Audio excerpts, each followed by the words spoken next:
as the college application process begins to open up, and I'm sure a lot of you guys have already gotten started or are starting soon right now, a big question that comes up is whether or not you should apply to the Ivy League. Now, I think that this is a very personal question and a very, not a controversial subject, but a subject that has a lot of topics to cover. So today, I'm just going to kind of give you guys my perspective on whether or not you should apply to an Ivy League school. Now, before this video begins, I just want to preface it saying that I'm speaking after my first year at Princeton University, which is ranked number 1. So take that as you will. I also did get off the wait list, so take that as you will.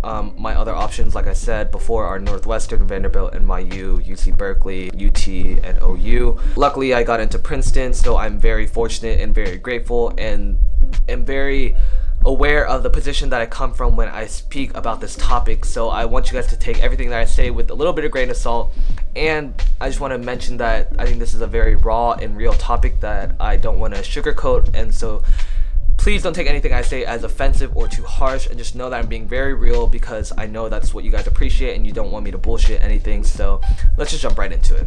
Now, deciding whether or not to apply to an Ivy League school is a very personal decision. It should not be based on your family, your friends, or anything else anyone tells you. It has to be solely based on yourself and your goals and what you want to achieve in your life. So that's my first step, is evaluate yourself and your goals. But at the same time, it's very important to be practical and pragmatic when it comes to these college applications, because not only do each of them cost $70 to $80, but the amount of time that you're going to be spending to come up with the supplemental essays, answer the short questions, just fill out the whole application in general is a big hassle.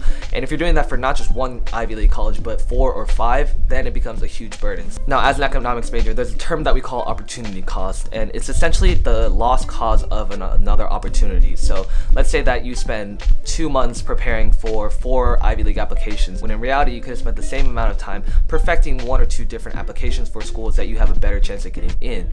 So when it comes to being practical, I think it's very important to take into account what these Ivy League schools are looking for. There's a huge range of variables that go into account, from your SAT grades, your rank, your extracurriculars, your letters of recommendations, your essays, and your interview. All those combined go into your admissions decisions. So make sure you do some serious reflection on whether or not you are going to be a qualified applicant, because it is a very well-known fact that Ivy Leagues have a reputation for just discarding applicants who are not qualified at all. How I would imagine it happening, not that I know from any personal experience or know the inside secrets, but essentially what they do is just they look at all the applications and kind of sort it out into qualified and not qualified, and then from the qualified they start looking it in. It sounds harsh and I don't know if that's true, but it's important to save yourself a lot of time and a lot of money and just make that decision. If your grades aren't up to par, if your score is not even within the 25% or the 50% benchmark, just do some serious reflection and ask yourself, is it really worth it? Am I really going to have a chance, rather than just getting my hopes up? Another huge thing that you need to consider is whether or not it's going to be the right place for you to grow, not just as a person or a student, but intellectually and philosophically and as a human being in general.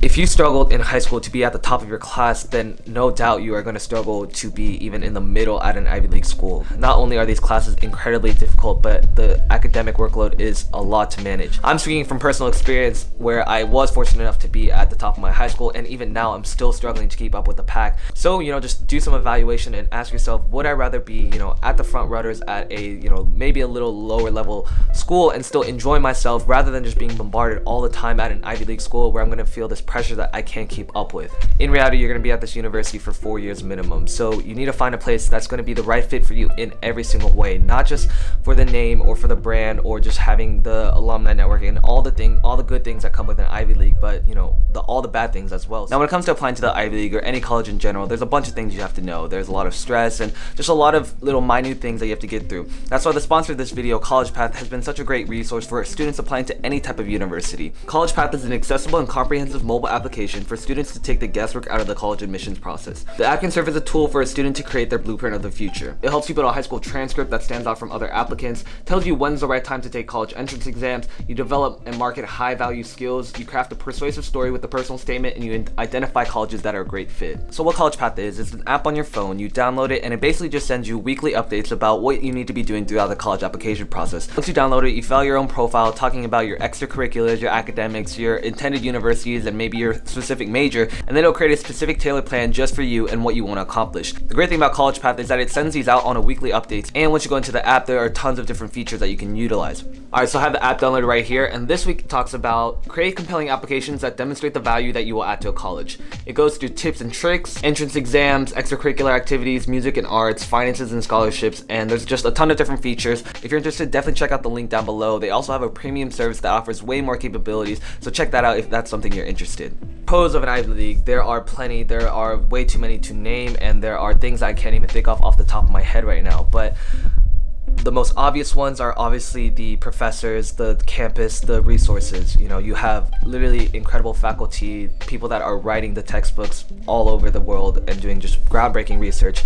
And it's very cool that you have, you know, real relationships with them, and you can talk to them one-on-one and ask them questions and get real advice from people that are at the top of their field in whatever field it is, because each professor is so good. Funding, I cannot tell you how fortunate we are at an Ivy League school to have the amount of resources that we do. Like, I literally went to Paris for free because the school gave me $5,000. The camera that I'm filming on, the school bought it for me because I'm doing video production for them.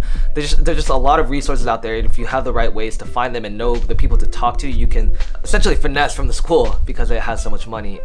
You didn't hear that from me. Another obvious and very important thing is the alumni networking and the job resources that you can have after graduation. Having any Ivy League school on your diploma is a huge advantage, especially if you have alumni who are very well off in their fields and can help you with, you know, connections or networking or getting you a job or an internship. It's small campus size, so you get to know everyone really well. You get to interact with the professors. The faculty to student ratio is obviously a lot better. There's better financial aid. Like I said, schools have more money that they're able to give you, so it's more of a matter of getting accepted rather than can you afford that school. I think that just about every Ivy League school, Princeton specifically because it has one of the best financial aid programs in the country, but essentially if you're qualified to get in and you did the work and you know, deserve to get in, then you should be able to attend regardless of whether or not your family can pay for it, and they do a very, very good job of financing that for every single student. And kind of lastly, the last pro is just the clout. There's a lot of clout to be said when you introduce yourself to someone and you say, where do you go to school? I mean, oh, I go to Princeton. Like, everyone's like, holy shit, you go to Princeton. Like, not to be bragging or come off as cocky, but I mean, there literally is this like clout when you tell someone that you're going to an Ivy League. My friend's looking at me shaking her head right now. Okay, now moving on to the cons. There are dozens and dozens of cons of going to an Ivy League school. I have personally witnessed this and gone through it, and so let me just share that with you right now. It is incredibly difficult. I cannot emphasize enough how hard the academic workload is and how much you're going to be struggling and how much you're going to feel like, shit, this is so much to do all at one time. Not only do you have to manage the academic workload, but you have your extracurriculars, you have leadership positions, you have jobs and work to do, and on top of that, a social life. At any other school, it might be fine. The classes won't be as hard and you will get by and just do fine and be able to balance that all at the same time. But when you're at a school like any Ivy League in general, it's just everything is so top notch that everything requires a lot of time and a lot of commitment, and nothing you do will ever be half-assed at these schools. There's another thing called imposter syndrome, which is essentially this feeling like you're a fraud, like you didn't deserve to get in, like you didn't have the grades to get in, or people are so much better than you, or this isn't the right university for you. And you know, there's feelings of doubt, and if your confidence isn't up to par, then that can be a huge struggle to acclimate to as well. On top of that, there's a whole grade deflation thing where Ivy League schools tend to grade a little bit harder, even within the Ivy League. Like, Princeton says that they got rid of it, but the average GPA is like a 3.4, whereas the average Harvard GPA is a 3.8. Not to throw any shade, but I'm just putting that out there. And then finally, the lack of, you know, a football scene. Sorority and fraternity life isn't as prevalent. You know, party culture isn't that crazy compared to your university schools like University of Texas or Oklahoma or Arkansas, schools that have literally maybe 20,000 students compared to the 4,000 students we have at Princeton. So I know I've been rambling a long time. I kind of scripted this out, but you know, this is still just kind of like a personal me to you guys kind of talk and just share my experiences from what I've learned and from what I've personally experienced, because as much as it is everyone's dream to get into the Ivy League school and go to Princeton, Harvard, Yale, Stanford, whatever your dream school may be, in reality, it is a very slim chance. It's getting harder and harder every single year, and I personally empathize with all you guys who are applying right now because I understand what it was like. And speaking from the positive side of things, like, I'm very fortunate, like I've always said, to be attending this school, but in reality it will be very difficult. I'm not saying that you can't do it or that you should give up on your dreams or that you shouldn't work hard, but just be practical. And I don't want you guys to like get your hopes up and think that it's so easy and that everyone will get into their dream school and that you'll get into all the schools that you apply to, when in reality, like even getting into one Ivy League school, just even getting into like the lower tier like Brown or Dartmouth, like those are still crazy competitive. So don't get your hopes up too much. Personally, I wish the best for you guys. I hope that each and every one of you guys does well in their college application process.